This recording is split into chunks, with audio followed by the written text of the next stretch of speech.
барномаи пеш аз интихоботии номзад ба вакили маҷлиси намояндагони Маҷлиси Олии Ҷумҳурии Тоҷикистон Давлатзод Ҳаким Алишӣ аз ҳавзаи интихоботии якмандатии Ванҷ рақами 40. ҳамдиёрони азиз, интихобкунандагони муҳтарам, барномаи пеш аз интихоботии ман дар асоси барномаи пеш аз интихоботии Ҳизби Халқии Демократии Тоҷикистон рафти иҷрои қарорҳои анҷумани охирини Ҳизби Халқии Демократии Тоҷикистон, стратегияи рушди вилояти мухтори Кӯҳистони Бадахшон барои солҳои 2020-2030, тарҳу пурӯжа ва лоиҳаҳои солҳои 2025-2030, панҷсолаи рушди иқтисоди рақамӣ ва инноватсия манша мегирад. таи 30 сол Ҳизби Халқии Демократии Тоҷикистон чун ҳизби пешсафи ҷомеа дар ҳифзи истиқлол, таҳкими ҷомеаи шаҳрвандӣ ва ташаккули афкори миллӣ саҳми босазо гузошт. барномаи пеш аз интихоботӣ ва баъдан дастури аслии фаъолияти ман ба таври мухтасар аз чунин самтҳо иборат аст. дар соҳаи иқтисод, рушду тақвияти иқтисодии ноҳияҳои Дарвоз, Ванҷ, Рӯшон ва Шоғнон дар доираи нишондиҳандаҳои паёмҳои Президенти Ҷумҳурии Тоҷикистон ба Маҷлиси Олии Ҷумҳурии Тоҷикистон, барномаи рушди иқтисодӣ, иҷтимоии вилоят мухтори Кӯҳистони Бадахшон дар мувофиқа бо барномаҳои стратегии Ҷумҳурии Тоҷикистон ва санадҳои директивӣ ҳаллу фасл мегардад.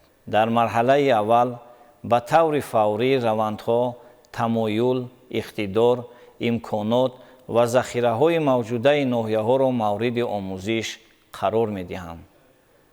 дар асоси таҳлилҳои илман асоснокшуда, фишангҳо ва имконоти нави рушди ноҳияҳо дар машварат бо мутахассисон ва коршиносон барномаи рушди дарозмуҳлат ва миёнамуҳлат таҳия карда хоҳанд шуд, ки натиҷаи мусбат хоҳанд дод. такмили низоми қонунгузорӣ дар самти дастгирии табақаҳои ниёзманд, дарёфти роҳу воситаҳои зиёд намудани табақаҳои миёнаи аҳолӣ, танзими муносибатҳои меҳнатӣ, бозори меҳнат ва шуғли аҳолӣ, инчунин танзими равандҳои муҳоҷирати меҳнатиро зарур дониста барои он талош меварзам. барои таъмини рушди устувори иқтисодӣ ва рушди сатҳу сифати зиндагии мардуми кишвар дар такмили қонунгузорӣ барои расидан ба ҳадафҳои стратегияи миллии рушди Ҷумҳурии Тоҷикистон барои давраи то соли 2030 истифодаи самараноки манбаъҳои энергияи барқароршаванда, татбиқи рукнҳои иқтисоди сабз иштирок менамоям. дар ташаккули иқтисоди сабз, ҳифзи муҳити зист ва беҳдошти вазъи экологӣ, баланд бардоштани фарҳанги экологии шаҳрвандон тавассути такмили қонунгузории соҳа иштирок менамоям. таҳкими истиқлолияти давлатӣ ягонаи давлатии ваҳдати миллӣ бошад. интихобкунандагони гиромӣ, дар ин самт барномаи умумии пеш аз интихоботии Ҳизби Халқии Демократии Тоҷикистон, ки дар анҷумани моҳи декабр tasdiq гардидааст, куллан манфиат ва мароми мардумро дар бар мегирад. танҳо илова намудан зарур аст, ки дар ноҳияҳои болозикр вазъи ҷуғрофӣ ва мавқеи стратегии наздиксарҳадии онҳо ба назар гирифта шуда, ба таври дақиқу мушаххас барномаҳо таҳия мегарданд. дар ин самт низ суханрониҳо, дастуру ҳидоятҳои пешвои миллат дар мулоқот бо мардуми ноҳияҳо, нуқтаҳои паёми Президенти Ҷумҳурии Тоҷикистон васеъ истифода мешаванд. инчунин барои тарбияи ватандӯстӣ, бедории ғурури миллӣ, ташаккули ҳисси нафрат ба бегонапарастӣ, шаклу усулҳои муассирро истифода хоҳем кард. ҳамчунин муваззаф мешавам, ки барои Ҳизби Халқии Демократии Тоҷикистон оид ба маънавиёт, ваҳдати миллӣ амиқ ба омма фаҳмонам. барои таъмини амнияти иттилоотӣ, огоҳии иттилоотии омма, таблиғи натиҷаи сулҳу ваҳдати тоҷикон, ки намунаи беҳтарини ҳалли низоъ дар қарни муосир мебошад, талош меварзам.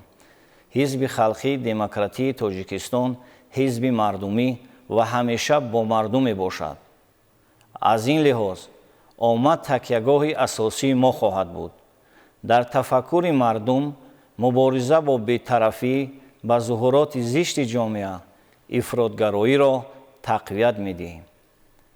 барои такмили минбаъдаи низоми қонунгузории ҷумҳурии Тоҷикистон оид ба пешгирӣ ва муқовимат бо экстремизм ва терроризм, пешгирӣ намудани ҷалби шаҳрвандони Тоҷикистон ба сафи созмонҳои экстремистӣ ва террористӣ фаъолият менамоям. дар таҳкими усули дунявӣ сохти давлатдорӣ ҳамчун омили ҳифзи арзишҳои давлатдории миллӣ, пешгирӣ аз таассуб ва хурофот, ки ба амнияти кишвар халал мерасонанд, ҳиссагузор хоҳам буд. бо назардошти шароити геополитикии минтақа ва ҷаҳон барои таҳкими давлатдории миллӣ, худшиносии миллӣ, ҳисси меҳанпарастӣ ва маърифати сиёсиву ҳуқуқии шаҳрвандон талош менамоям. барои таъмини ҳуқуқу озодиҳои инсон ва шаҳрванд ва ташаккули ҷомеаи устувори шаҳрвандӣ пайваста кӯшиш менамоям. дар самти рушди соҳибкории хурду миёна, ҳамдиёрони азиз, ба дастгирии давлатии соҳибкорию рушди сармоягузорӣ ва бартараф намудани монеъҳои сохторию маъмурӣ мусоидат менамоям. барои рушди соҳибкории хурду миёнаи истеҳсолӣ дар соҳаи коркарди маҳсулоти кишоварзӣ ва сарватҳои табиии вилояти мухтори Кӯҳистони Бадахшон талош мекунам. барои ҷалби ҳамватанон, соҳибкорони бурунмарзӣ дар рушди иҷтимоии иқтисодии кишвар, ташкили корхонаҳои муштараки истеҳсолӣ, ташаккули тиҷорати бозорҳои наздиксарҳадӣ ва вусъат бахшидан ба туризми экологӣ, кӯҳнавардӣ ва табобатӣ саъю талош менамоям.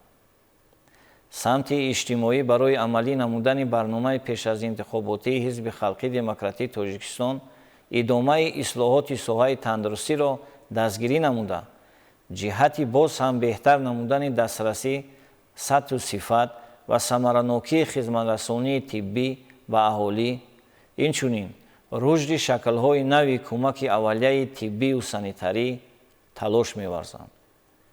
ҳамаи талоши худро барои беҳтар намудани инфраструктури тандурустӣ, таъмини муассисаҳои тиббӣ бо таҷҳизоти ҳозиразамон ва тарбияи кадрҳои баландихтисос равона месозам. дар самти маориф ва илм бошад, муҳтарам интихобкунандагон, барои таҳияи санадҳои меъёрии ҳуқуқии соҳаи маориф ва илм бо мақсади татбиқи стратегияи миллии рушди ҷумҳурии Тоҷикистон барои давраи то соли 2030, аз ҷумла рушди сифати таҳсилот, аз ҷумла афзалият додан ба таҳсилоти томактабӣ ба хотири фарогирии кӯдакон дар муассисаҳои таҳсилоти томактабӣ, таъмини дастрасии намояндагони ҳамаи гурӯҳҳои иҷтимоии ҷомеа ба муассисаҳои таҳсилоти томактабӣ ва истифодаи шаклҳои алтернативии он саъю талош менамоям. барои дастгирии иҷтимоӣ ва маънавии омӯзгорон ва баланд бардоштани мақоми онҳо дар ҷомеа аз ҳама имкониятҳои мавҷуда истифода хоҳам кард. дар таҳкими қонунгузорӣ дар самти рақамикунонии соҳаи маориф, дастгирии омӯзгорон, таъмини самаранокии таълиму тарбияи насли наврас иштирок менамоям. интихобкунандагони азизу гиромӣ, дар сурати ба боварии шумо сазовор гаштан, ҳамчун намояндаи шумо дар маҷлиси намояндагони Маҷлиси Олии Ҷумҳурии Тоҷикистон аз ҳавзаи якмандатии интихоботии Ван-Чил барои ноил гардидан ба мақсадҳои барномавии ҳизби халқии демократии Тоҷикистон ва рушди устувори ноҳияҳои Дарвоз, Ванҷ, Рӯшон ва Шоғнони вилояти мухтори Кӯҳистони Бадахшон талош менамоям. аз таваҷҷӯҳатон сипосгузорам.